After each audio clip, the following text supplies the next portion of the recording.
ये वो समाज नहीं है, ये वो देश नहीं है जहाँ मेरा जन्म हुआ, जहाँ हम बड़े हुए। बहुत ज़मीन आसमान का फ़र्क हो गया है। एक नई तरह की सोच खड़ा की गई है एक आर्टिफिशियल तरीके से मज़हब के नाम पे। और ये भी बात नहीं कि पहली बार ये हो रहा है। ये जुनून अंग्रेज़ों ने पैदा किया था एक ज़माने में 40s में रिलीजन के नाम पर। आज भी उसी तरह की बात की कोशिश कुछ लोग कर रहे हैं। वो कामयाब अगर होती है तो सबसे ज़्यादा नुकसान तो इंडिया को है। वो न तो मुसलमान को नुकसान है, न हिंदुओं को नुकसान है, इंडिया को नुकसान है।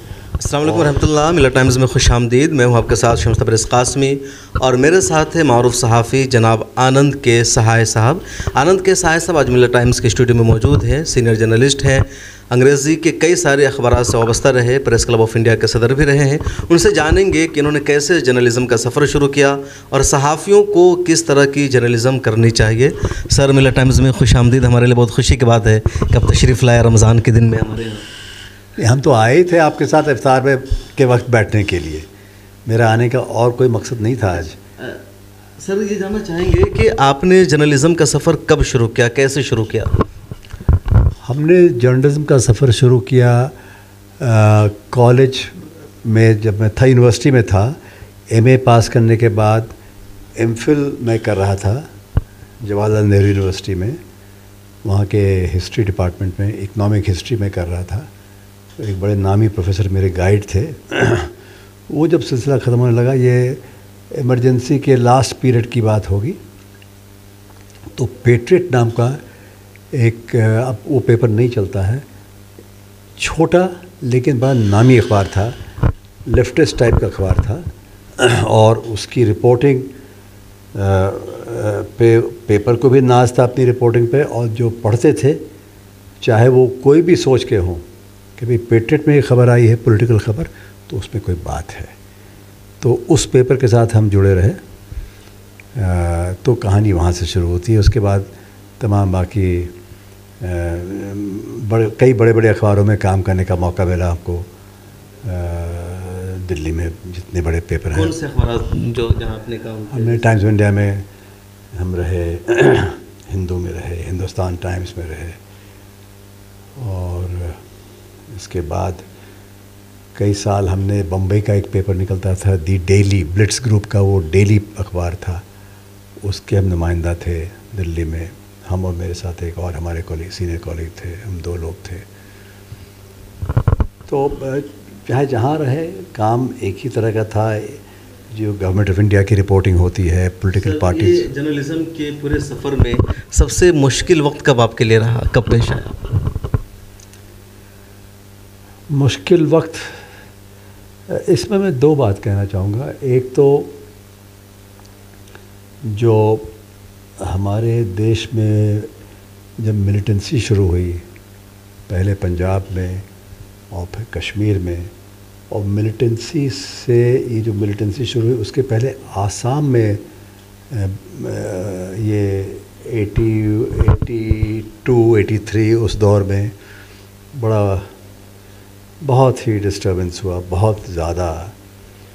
तो इन चीज़ों की कवरेज जो है ना, तो जो हम लोगों का तौर तरीका था, हम चाहे इंडिया में जहाँ भी रहते हों, मैं तो दिल्ली में जर्नलिज्म कर रहा था, तो जो एक स्टेबल जर्नलिज्म होती है ना, शहर में ये हुआ, पार्लियामेंट में ये हुआ, सरकार में ये हुआ, इस तरह की बात चलती रहती थी, कोई हिला देने वाली चीज़ नहीं होती थी। और मैंने जितने भी मिलिटेंसी हुए हैं, मैंने सबकी कवरेज की है, कश्मीर में भी, पंजाब में भी और आसाम में भी। तो उसको जब देखा तो हमें लगा कि हमारे समाज में, हमारे देश में कोई नई चीज़ें उभर के आ रही हैं जिसका हमें कोई एहसास नहीं था पहले, जिसके बारे में कानो कान कोई खबर नहीं थी। जब वो उभर के बाहर ही आ गया तो जाके पता चला कि कितना भारी नुकसान, कितना बलवा मचा हुआ, चारों तरफ गोली चल रही है, बम फट रहे हैं, लोगों की जानें जा रही हैं। पूरी सोसाइटी को इतना बड़ा शॉक लगा, उससे शॉक लगा।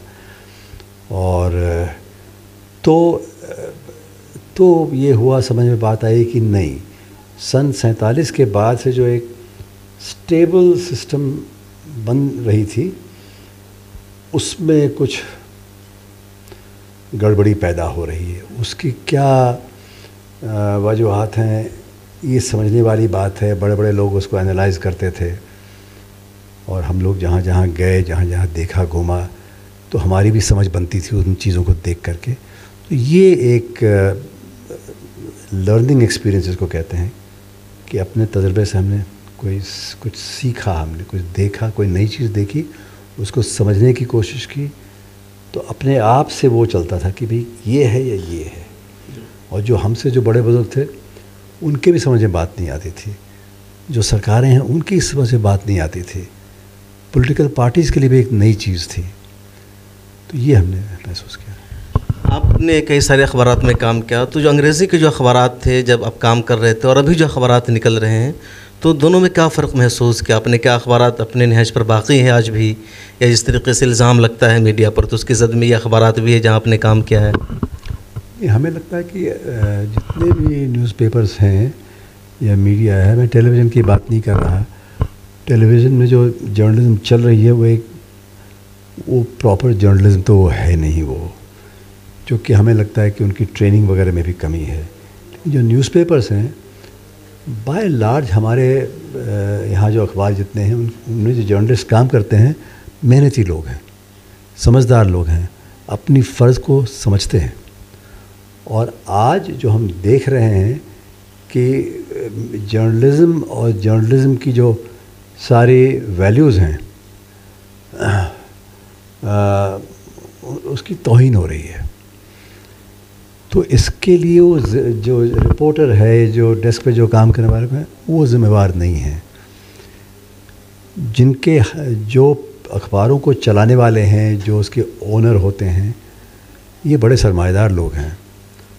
इनके ऊपर सरकार का बहुत बड़ा प्रेशर चलता है, तो वो बड़े सहम के कुछ कहते हैं, वो खौफ में आ जाते हैं, डर पैदा हो जाता है उनके अंदर। उसके बावजूद उनमें से कुछ लोग जो हैं पहले की तरह नहीं तो धीरे धीरे ही सही कुछ करने की कोशिश करते हैं। लेकिन आज हमारे देश में पिछले कुछ सालों से टेलीविज़न बहुत तेज़ी की रफ्तार से आगे बढ़ा है।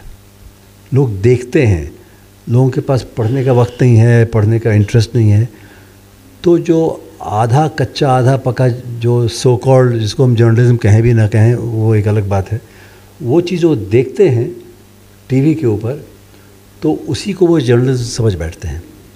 और टीवी, माफ़ करिए, बहुत कम एक्सेप्शन है, ऑलमोस्ट पूरी तरह से जो जर्नलिज्म की जो रवायतें हैं, जो उसका वो है उठने बैठने का जो तौर तरीका है जर्नलिज्म के अंदर, उनकी कदर नहीं करते।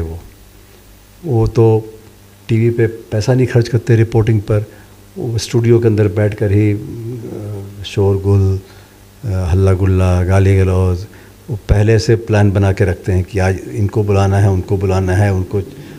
उसके जो दूसरी सोच रखने वाले हैं, ज़्यादा में उनको बुला लो, 2-4 और शोरगुल करो, अटैक करो उसको, इस तरह का बन गया है। तो अभी इसको आप क्या कहेंगे? जर्नलिज्म तो नहीं कहेंगे इसको। जर्नलिज्म का मेन पर्पस क्या है कि समाज के सामने जो कुछ हो रहा है, आप उससे एग्री करते हो या डिसएग्री करते हो, इत्तेफाक उसके साथ रखते हो या नहीं रखते हो, कुछ हो रहा है तो आप अपनी पूरी कोशिश करके रियलिटी को दिखलाने की कोशिश करेंगे। और जब उसको एनालाइज भी करेंगे, उसको सपोर्ट करेंगे या उसको क्रिटिसाइज़ करेंगे, दोनों सूरत में आप अपने आर्गुमेंट्स ठीक से पेश करेंगे। ये जज्बाती बातें नहीं करेंगे, समझदारी की बात करेंगे। तो ये सब कहाँ हो रहा है? सर, एक सवाल बहुत ज़्यादा आता है या कहा जाता है कि जब टीवी चैनलों पर मुसलमानों को बहुत ज़्यादा टारगेट किया जाता है, उनके ताल्लुक़ से निगेटिव खबरें चलाई जाती है, तो मुसलमानों के दरमियान से एक आवाज़ उठती है कि मर्द दूसरे लोग भी कहते हैं कि मुसलमानों के पास भी अपना कोई मीडिया हाउस होना चाहिए, टीवी चैनल होना चाहिए, जिससे वो सही बातें दुनिया के सामने पेश कर सके। अब वो क्या लगता है, ऐसा पॉसिबल है? मुसलमानों के भी बाकायदा एक प्रॉपर टीवी चैनल कायम करना चाहिए या कोई अखबार निकालना चाहिए? शम्स जी, हमको तो लगता है कि हम मज़हब का सहारा लेकर या ज़ात पात का सहारा लेकर, या हम तमिल बोलते हैं या बंगला बोलते हैं या कोई और चीज़ बोलते हैं, कोई और भाषा बोलते हैं, ये तो जर्नलिज्म का, ये तो नॉलेज का, ये भी किसी भी फील्ड का तो ये बुनियाद नहीं हो सकती है। वो गलत होगा ऐसा होगा तो, कि हम मुसलमान हैं तो मुसलमानों का ही शुरू कर दो। उसमें क्या दिखाओगे भाई? दुनिया तो वही है जी। दुनिया में जो हो रहा हो तो तुम दिखाओगे, और नहीं दिखाओगे तो जर्नलिज्म क्यों कर रहे हो, कुछ और कर लो, है ना। तो वो मेरा ख़्याल है वो ठीक नहीं होगा। और ये हमें याद रहे कि आज जो हम देख रहे हैं वो ऐसा नहीं कर रहे, ऐसा जो कर रहे हैं आज हम देख रहे हैं वो इसलिए नहीं कर रहे क्योंकि वो किसी ख़ास धर्म या मज़हब को बिलोंग करते हैं। वो तो गवर्नमेंट के प्रेशर में कर रहे हैं, चाहे कोई भी रिलीजन के हों। जिस तरीके के हालात हैं तो मुसलमानों के लिए आपका क्या मशवरा है? मुसलमानों को क्या करना चाहिए? कई मर्द मुसलमान मायूस होते हैं, कोई पॉलिटिकल पार्टी हमारा सपोर्ट नहीं करती, अपोजिशन पार्टियां भी हमारे आवाज़ को नहीं उठाती, जगह जगह लिंचिंग या इन दिनों जैसे रामनवमी के मौके पर मस्जिदों पर भगवा झंडे लहराए गए, मुसलमानों पर पथराव हुआ। तो आपको क्या लगता है मुसलमानों को इस सिचुएशन में किस तरह रहना चाहिए भारत? ये सब देख करके मेरे दिल में बहुत तकलीफ़ है।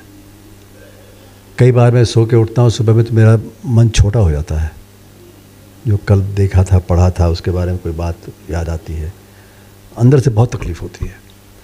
ये वो समाज नहीं है, ये वो देश नहीं है जहाँ मेरा जन्म हुआ, जहाँ हम बड़े हुए।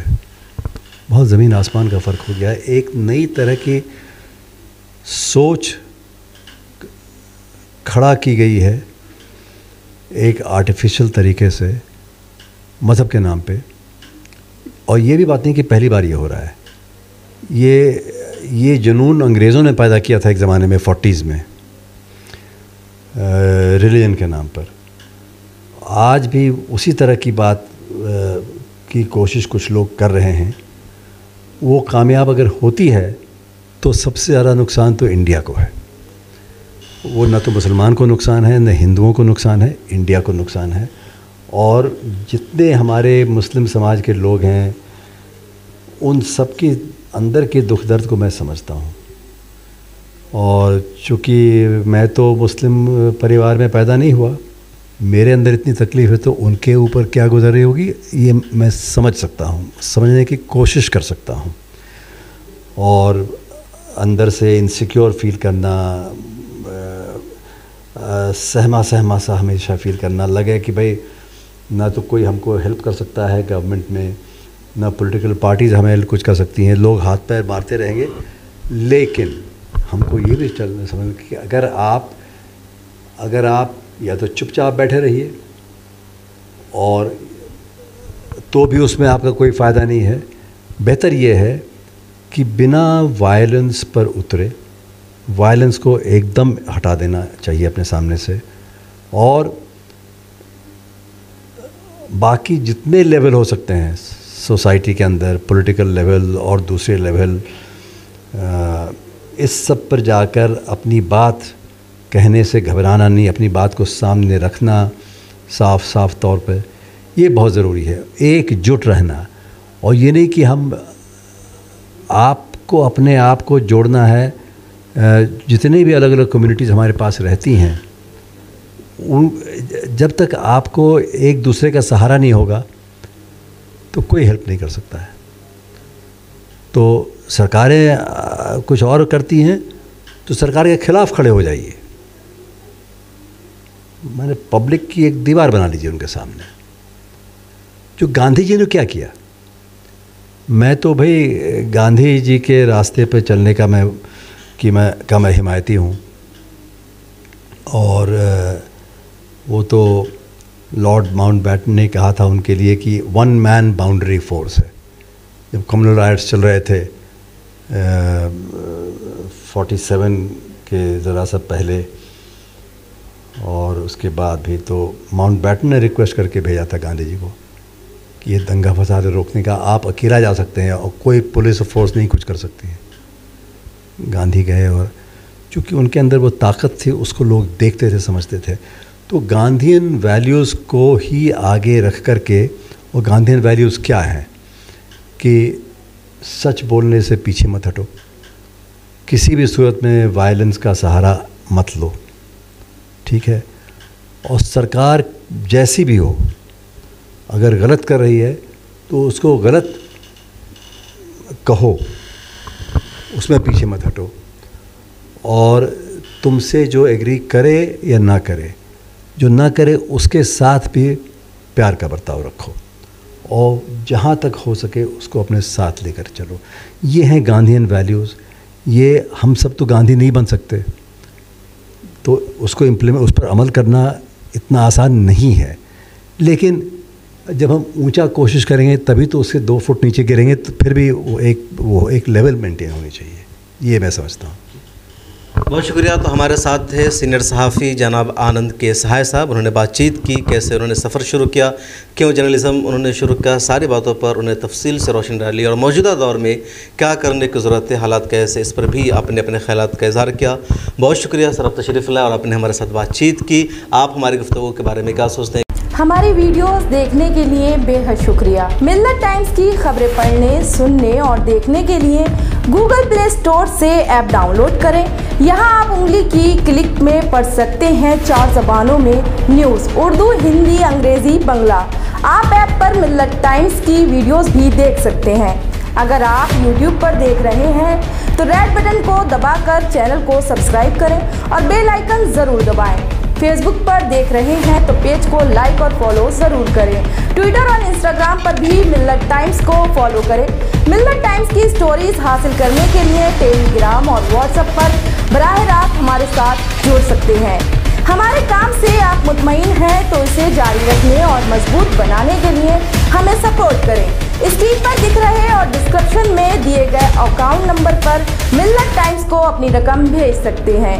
अगर आपके इलाके का कोई मामला है, आपकी मसाइल को मीडिया में जगह नहीं दी जा रही है, तो हमें ईमेल करें या व्हाट्सएप पर मैसेज करें। हम उठाएंगे आपकी आवाज़। मिल्लत टाइम्स मतलब मजलूमों की आवाज़, नफरत के खिलाफ जंग, फर्जी खबरों से निजात।